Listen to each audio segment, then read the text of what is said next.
Welcome back to another episode of the Whatever Buddy podcast. Episode 105 of the WBP is here and upon us.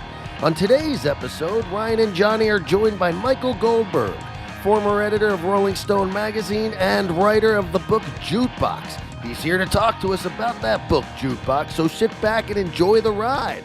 So with no further ado, Ryan and Johnny.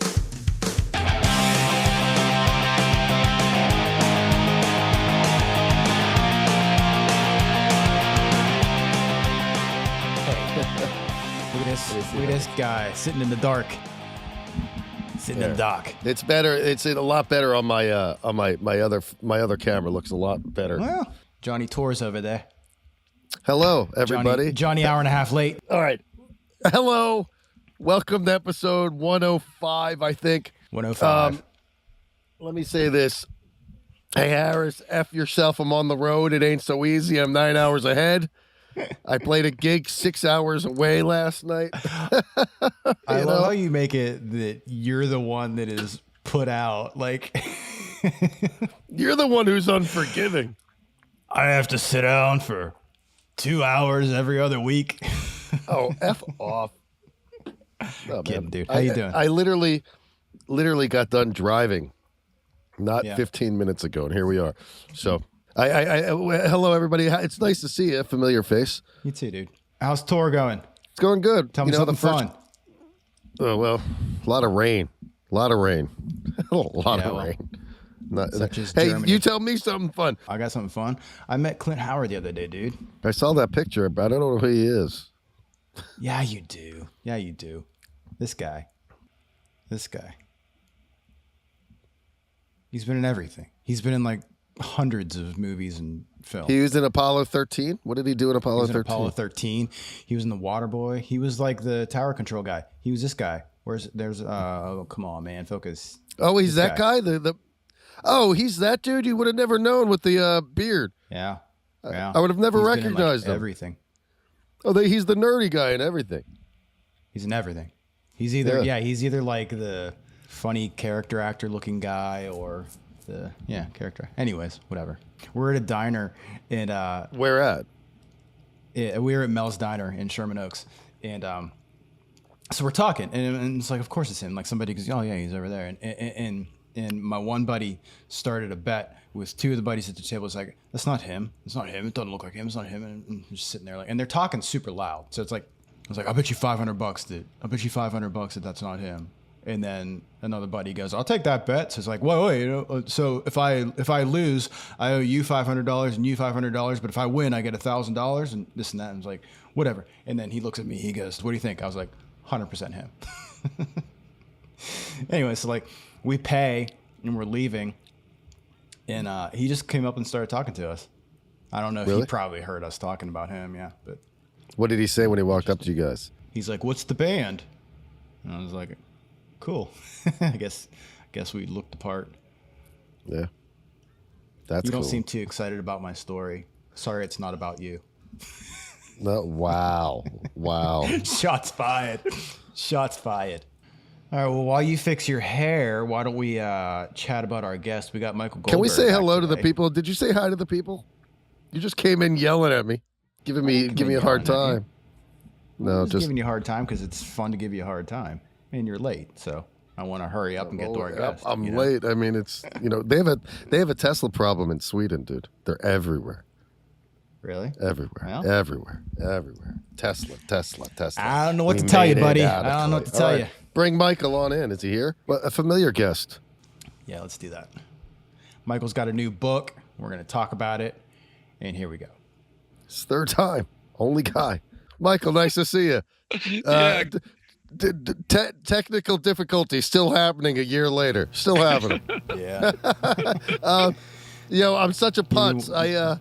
My phone rang, so I'm like, oh no, I didn't turn the airplane mode on. So then I turned the airplane mode on, and I lost my internet because I'm using a hotspot. That's the struggles of a touring musician.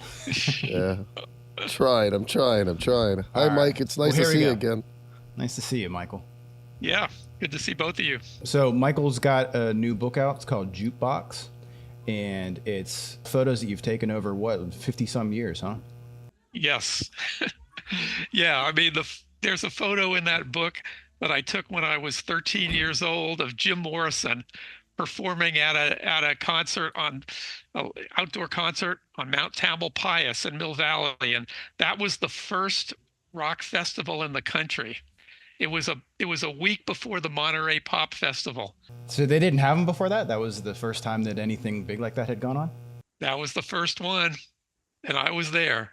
You made mention in that in the book, and I just wanted to talk to you about it. The access that you had to all these people. It's like, it's one thing to get a shot of a show or be in the photo pit or be backstage, but you have photos from like hotels and houses and stuff. So like, how'd you get that access? Well, things were completely different back then. I mean, it's just, there's no comparison. I mean, like there's some portraits at the very beginning of the book. There's a portrait of Phil Lesh from the Grateful Dead. And that was taken in the backstage area at an outdoor concert in Marin County. But the thing was, the backstage area, I mean, I'm just a kid.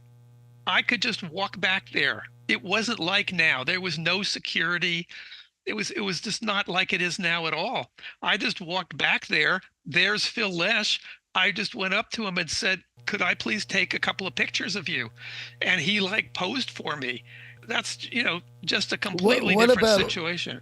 I was thinking about, like, speaking of the dead, I saw the Grateful Dead, Jerry Garcia. You're in his house and you're taking pictures of him in his house. Like, was it cool to just be like, I'm taking pictures of you in your house? Yeah. I mean, basically what happened there was this friend and I decided we were going to start what was going to be the Bay Area version of Rolling Stone. This was in 1970. Okay. Rolling Stone had started in 1967.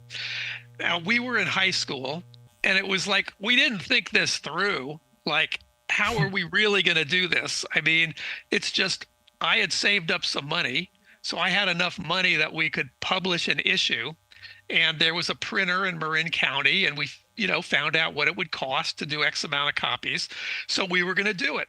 And so we had this friend who was the son of Tom Donahue. And Tom Donahue he was a record producer and record company owner. He had a record company called Autumn Records that Sly Stone produced and engineered for, and they released the Beau Brummels, and they had hits with the Beau Brummels. He was also a radio disc jockey. He founded the first underground FM rock station in the country, if not the world, KMPX, and he put on the Beatles when they performed at the Cow Palace. So Tom Donahue was like a major guy. And his son was in one of my classes in high school, and we became friends. And so I parked my car and I'm walking up to the top of the driveway that leads down to the Donahue house on Mount Tamalpais. And who's standing there but Jerry Garcia? And this is not unusual. Musicians would come to Tom Donahue. I mean, he was a big guy. Mm-hmm. If he would program you on his on KMPX, that meant a lot back then. So there's Jerry Garcia, and I went up to him and I introduced myself. I said, we're starting this rock magazine, and we'd like you to be on the cover. And would you consent to an interview? And he said, yeah. And he gave me the address to his house in Larkspur and said, come next week at such and such a time. I mean, it was just sort of an amazing thing, but that kind of thing could actually happen back then. And then, I brought my camera. I lugged a, big reel-to-reel tape recorder along for the interview. They didn't have cassette recorders back then. So we set up the thing, started interviewing him in his living room. And then, while he was answering questions, I took some photographs. And then after he was done, I took some portraits. And he was fine with that. I mean, he knew he was going to be on the cover of this new magazine, and we needed photographs. Yeah, he was fine. I mean, it was wonderful, to be able to get that kind of access. And at that young age, I mean, I basically just assumed that was like kind of a normal thing. Yeah. Wow. Yeah. That's pretty well, wild. That was easy. Let's do it again, What do you think it was like over the years that changed that? Well, basically, publicists and managers, they always want to control everything. They Yeah. would prefer if they could deliver a photograph, to back when Rolling Stone was really happening. Um, if they could actually deliver a photo to Rolling Stone to put on the cover, that would have been their favorite thing, because then they could completely control it. But they Right. couldn't. They wanted to be on the cover. They needed to let Rolling Stone have a photographer do a photo session. But back in the 60s and the early 70s, I mean, this was all really new. I mean, you got to figure that the first rock magazines, there were just a couple. There was Crawdaddy that Paul Williams started, and then there was a thing called Mojo Navigator, published out of the Bay Area, that was basically kind of a fanzine. And then Mhm. Rolling Stone started up, and there wasn't a history of this. And so, when musicians, like, you know, when you could actually get to a musician like I did to Jerry Garcia, or there's pictures in this book of Sal Valentino, who was the singer for the Beau Brummels, and later was like the top guy in a band called Stoneground. And Tom Donahue managed Sal Valentino. And so Sal Valentino and his band were living in a house in Mill Valley. And so me and Tom Donahue's son could just show up at the house, and they'd be rehearsing there.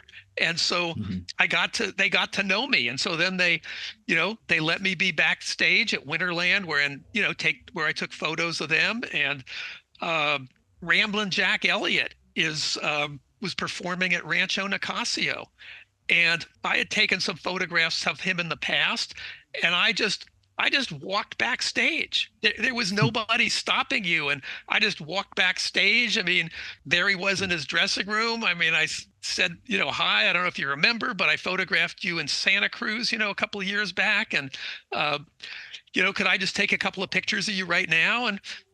And then I did. Did any of that stuff, like for Jerry Garcia, for example, did any of that establish a relationship for later? Like that encounter where you put him on the cover of your first magazine.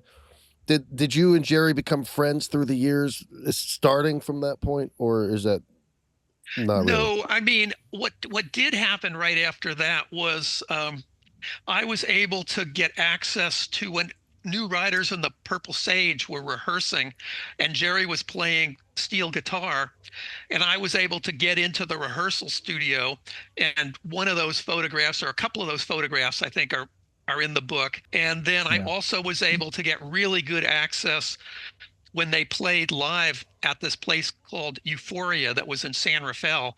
This was, not that long after I had taken the photographs of him for this magazine that we did one issue of. And so, but no, I didn't establish a friendship with Jerry Garcia. I mean, that's did not happen. It wasn't. And in fact, the thing was, before I was on staff at Rolling Stone, at one point, this was probably the early 80s, I was doing some freelance stuff, I think, at that point, and they asked me to review a Grateful Dead show at the Cow Palace. And by the early 80s, I didn't think the Grateful Dead were making very good albums anymore. And I thought they were just kind of, I don't know. I just wasn't, I wouldn't call myself a fan at that point. I was a real Yeah. fan back in the late 60s. And I thought their first probably 4 or 5 albums were just great albums. I mean, I loved the Grateful Dead then. But by 83 or whatever, whenever that was, no. And so the review I wrote at Rolling Stone was a pan. And because of that review, You Rolling never Stone, saw him again. well, what happened was that's not true, actually. But Rolling Stone wanted me to do a big story about them, and I got access to Bob Weir, but that was it. And so that wasn't enough. You couldn't do a story on the Grateful Dead if you couldn't get to Jerry. It's just one But guy. Yeah. years later, they got a different person became the publicist, a guy named Dennis McNally, who's a great guy, really good writer. And when he became publicist, by that point, I was a senior writer and West Coast music editor at Rolling Stone. So he wanted to have a positive relationship with Rolling Stone. And I was the guy in the Bay Area where the Grateful Dead were. So he basically said to me, I know there's been some bad will in the past, but if we could just put that behind us and start fresh, that would be great. And I was like, yeah, that'll be fine if you guys are willing to cooperate with us and give me some access. The tables have turned. And so I later, on a number of occasions, I did talk to Jerry Garcia, for Rolling Stone. Was he stinky? Because the photos in the book, I'm like, this guy doesn't shower, and it's like that whole hippie thing. It's like he had to be a stinky fella. Was he a stinky fella? Not that I'm aware of. I mean, I don't. Sorry remember. For that. I was just wondering. No, I don't remember anything like that. That's funny though. You turned the tables on the guy. Well, I didn't look at it like that. I just looked at it like this guy, Dennis was starting fresh, to be their publicist, and and it was like, I mean, subsequently, we did, we would do, I mean, like, I remember I did like a couple of pages of interview with Mickey Hart about, I don't know, Woodstock or something. I mean, I can't remember now, but I mean, I talked to Mickey Hart, I talked to Bob Weir, I talked to Jerry on a couple of occasions. And so it was good for them, and it was also good for Rolling Stone and good for me, for us to be able to communicate, and to be able to have a working relationship. So when you think of 50 plus years of photos, where do you even start to put into some kind of semblance of an order for the book? Well, the thing was that, between, I don't know, 1975 and 1983, I took an enormous amount of photographs. Everybody, every time I would do an in-person interview, pretty much I would also take photographs of, and this was before I was working at Rolling Stone. But when I got hired to work at Rolling Stone, which was at the end of 1983, I basically they hired me to be a writer, not to be a photographer. It was based on stories that I had done, and I had done a number of freelance stories for them. So basically at that point, I made the decision that I was going to focus 100% on writing. And the thing was, I wouldn't just, a lot of stories I didn't just talk to the musician and then write the story. I talked to lots of people. I talked to, Stevie Wonder's mother. I talked to Berry Gordy Jr. for the Stevie Wonder story. I talked to, Smokey Robinson, I think, I talked, and other people. I mean, people that worked with Stevie Wonder, and, and I spent a number of days hanging around him, basically 24 hours, a day for, 4 days. And it's like an embedded almost. And it just wasn't a situation where I could also take photographs. And I mean, if I had been hanging around with Stevie Wonder and taking photographs in his studio just of what was going on all the time, that would have made everybody really uptight at that point. Even though I was taking notes all the time of everything that was going on, it's just a different thing. And it was just sort of more like I'm just sort of in the background, and a lot of the time, almost like people weren't even paying attention that I was there. Yeah. It was just different. And so basically for, quite a few years, I really wasn't taking very many photographs. I mean, on occasion I did. I mean, I did a piece for Rolling Stone on Randy Newman. And after we were all done talking, I asked him if I could take some photographs. I said, they're not for the story. I'd just like to take some portraits of you. And he was cool, and he let me do that. I didn't include those pictures in the book, even though I think they're good. But, I had to make a lot of choices. I mean, I had so many pictures. And then what is there one that you think of like, man, I wish I would have put this one in, that I didn't put in? Yeah. No, no. I mean, All right. I put. I mean, okay. If the book was, there's about 250 photos in the book. So if there had been room for 300, I could have done 300. So Yeah. yeah, there were I other think I pictures. think the better I think the better question would have been: was there ever one of those times where you're just a fly on the wall observing, a Stevie Wonder type situation, and you didn't take any photos? Now, looking back, do you wish that you had done that or had the opportunity to do that? Oh, absolutely. I would have Yeah. loved to have taken pictures of Stevie Wonder. Um, you know, or Hmm.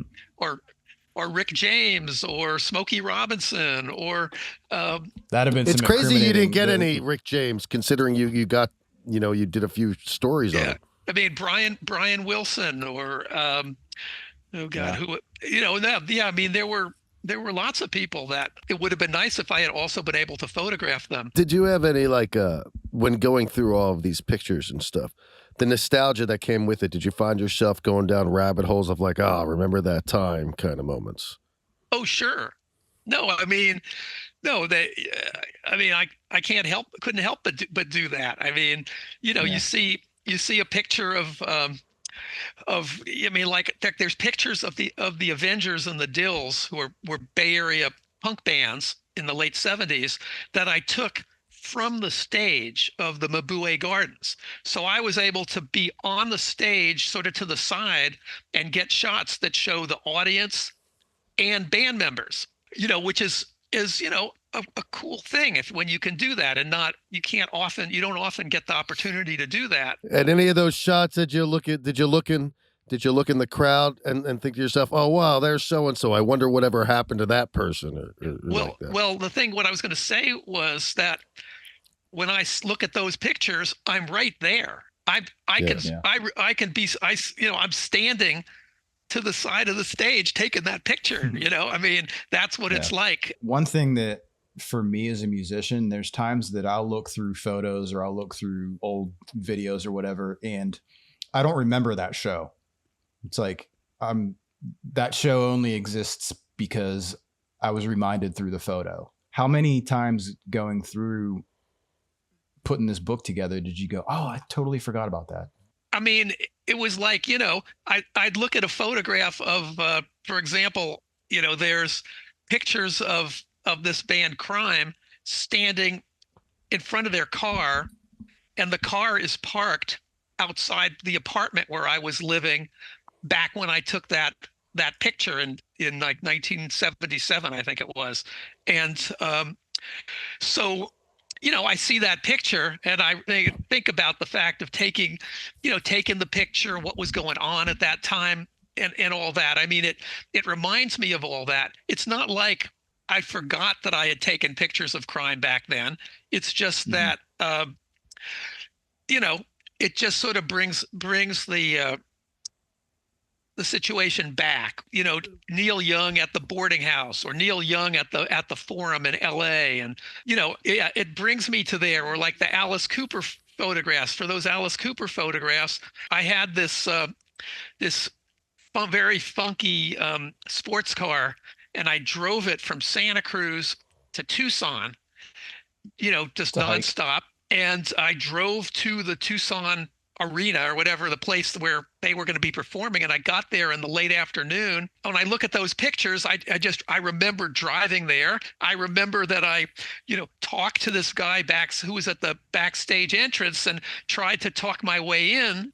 And he says, well, you got to get permission from their road manager. Here's where they're staying. And he gives me the name of the hotel that's nearby. And I drive there, and I find the road manager's room and show him some pictures I had previously taken of Alice Cooper live, some live shots. And I said, it'd be great if I could get a backstage pass.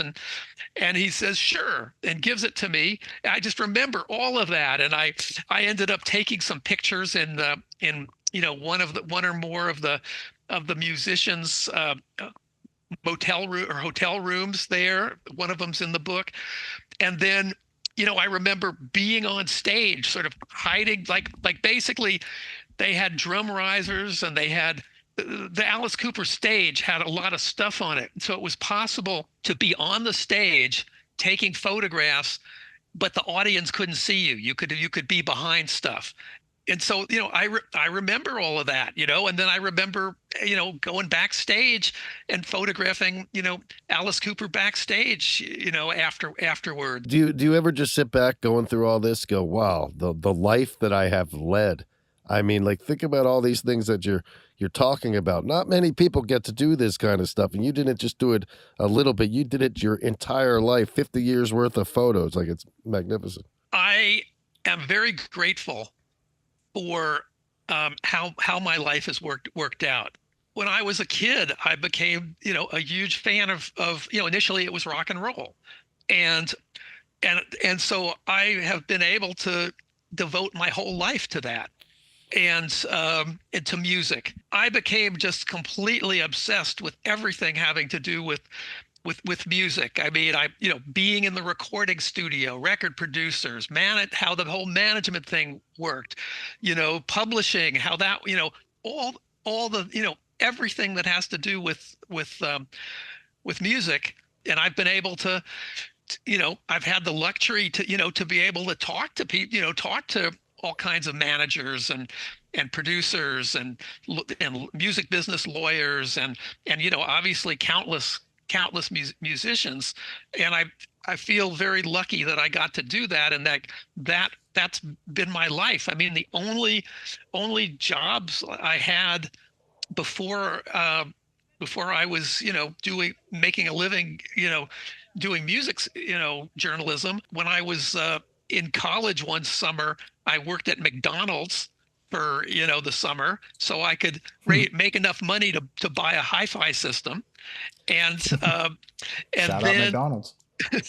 And then I worked as a copy boy or a copy person. I guess they by the time I was there, it was a copy person at the San Francisco Chronicle, and that kind of helped me in terms of starting to do journalism for the San Francisco Chronicle, doing entertainment journalism. Yeah. And then that was it. After that, my next job was managing editor at a city magazine in San Francisco, and then from there I was working for Rolling Stone. Is there anything that you still want to accomplish that you haven't yet?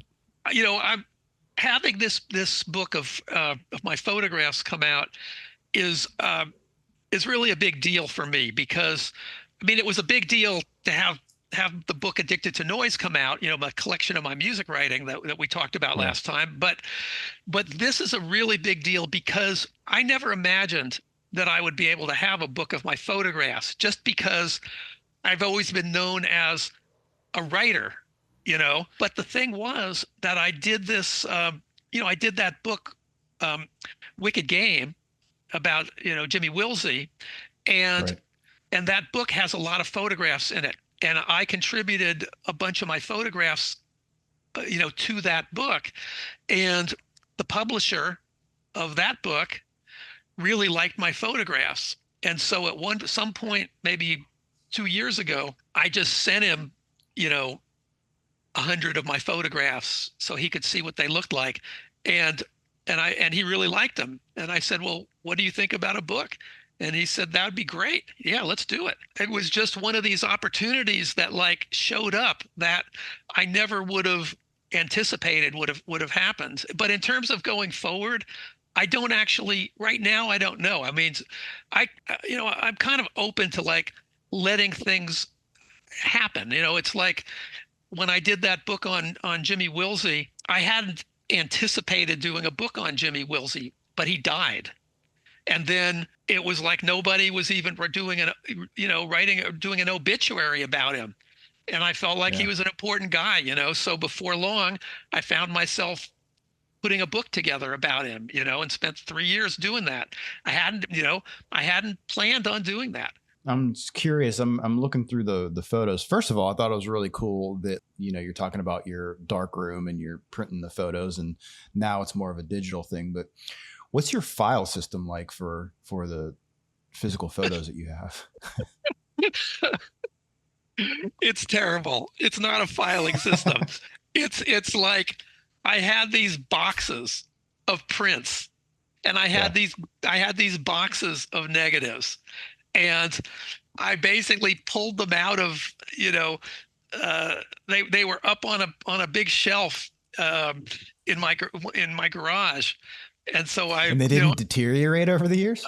no, they Yeah. were, Wow. they were in a box, and they had a lid on it, and and the negatives were all in sleeves, and Right. and this is not just true of me, but you have negatives scanned, and then when you're working in the digital realm, you have to do a lot of work on those negatives. A lot, like back in the day when you were printing them in a dark room, things didn't show up that show up when you're scanning a negative and examining it on a computer. And so you have to go in, and you have to really deal with dust, and if there's any scratches or all that stuff. Whereas with prints, I mean, you would do a little bit of touch up usually. I mean, there was this stuff that you would buy, is sort of this like gray stuff you'd buy in a little bottle, and you'd have a brush, and so you'd have your print, and then you'd very carefully touch up any, if there was a scratch or a dust spot that was obvious, you touch it up. And so I had to spend, probably, I don't know, as much as 4 hours, maybe more sometimes, on a photograph to just clean it up. Because they match well. When you're going throughout the book, like the photos that you took, 60s, 70s, 80s, they match well with, you had some of the photos from the hardly strictly bluegrass, which was a couple of years ago. And like, I noticed myself like reading the captions thinking like there's a consistency there. Well, I mean, that just comes from, you sort of develop, I mean, each photographer has an approach to I mean, and an eye for what makes a good photo. And that's kind of it seems like that develops kind of early on, and it's maybe it's just, it happens for some people and doesn't happen for other people. I don't know. I mean, certainly it happens for photographers whose work ends up getting shown and getting in magazines and stuff. I'd imagine you have to be way more intentional when it comes with film as opposed to digital.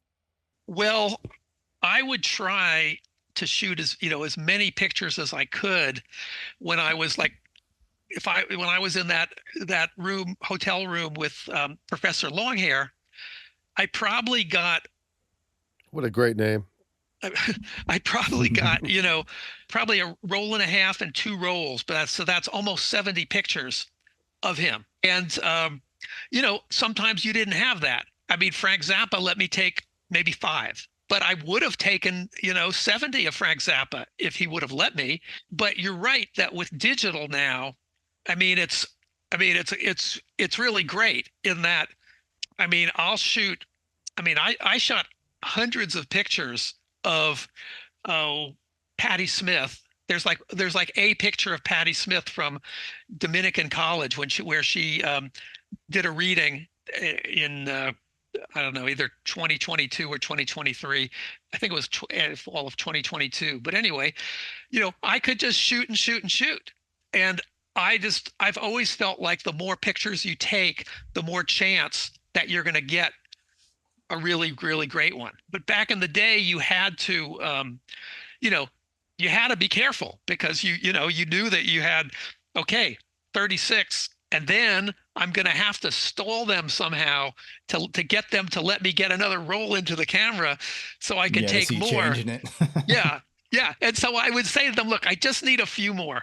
Let me just hold on, right? I'll just, and it worked a lot of the time. Did you a number one picture that was like, this picture is the very first picture you picked for the book? I mean, there has to be the first one, I guess. What a dumb question. But which was the first picture that we were like, this is going in?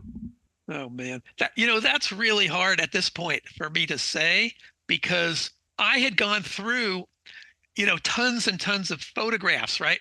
And every time there was one that I thought was a strong picture, I'd put it aside, right? These are prints that I had. So pretty soon I have this big pile of prints. I made twice as many pictures as I'm going to be able to put in the book. So then I went through that, and I'm like making choices. And then I took I took cell phone pictures of like 100 of those or something, and I like loaded them up into a Dropbox folder and sent the link to the publisher. And he looked at those. Okay. He comes back and says, yeah, these are great. Okay. So now I've already got, 100 or more pictures that are going to be in the book. And they're everyone from Frank Zappa and Neil Young and Mick Jagger and Alice Cooper to, Ramblin' Jack Elliott and Nicholas Ray. You know what I mean? It's like, it's this whole Do you need eclectic permission mix. from these people to use their? Do you need permission from them to use those photos? No. You only need permission if you have signed a contract that says, and these days this happens. I've never done this, but it can happen where they'll say, you're there and you're shooting for such and such a publication. And so they'll have you sign something that says you can only use these pictures for that publication. That's it. And if that's what you signed, then you're out of luck. But nobody was having me sign anything when I took all these pictures. Now, I couldn't use one in an advertisement, for Capri Sun, juice or something, Shout out Capri Sun. Yeah. But that's an interesting fine line. You can use something that is, I guess, like considered public domain, but you can't use it if you have that paperwork or whatnot. Yeah, no, I mean, you can't. Not if you've agreed to a specific thing, then you've agreed to that. Do you have a favorite photo in the book? I don't have a favorite photo because there's so many. I mean, the reason I put these photos in the book was because they're my favorite photos of the ones, the ones I've taken. But I do really like, there's a photograph of the movie director Nicholas Ray, who directed Rebel Without a Cause, that movie, which that James Dean was in, that I consider to be a rock and roll movie. And he also did a movie called Johnny Guitar and other great movies. I mean, he's like one of the great movie directors of all time. And that portrait of him that I took in 1977, not a whole long time before he passed away, is a photo I really, really like. What I tried to do in putting this book together was include pictures that I thought stood as photographs, whether or not you cared about the musician, they were strong photographs. And then I organized them so that every 2-page spread I thought worked together in terms of the two pictures. Right.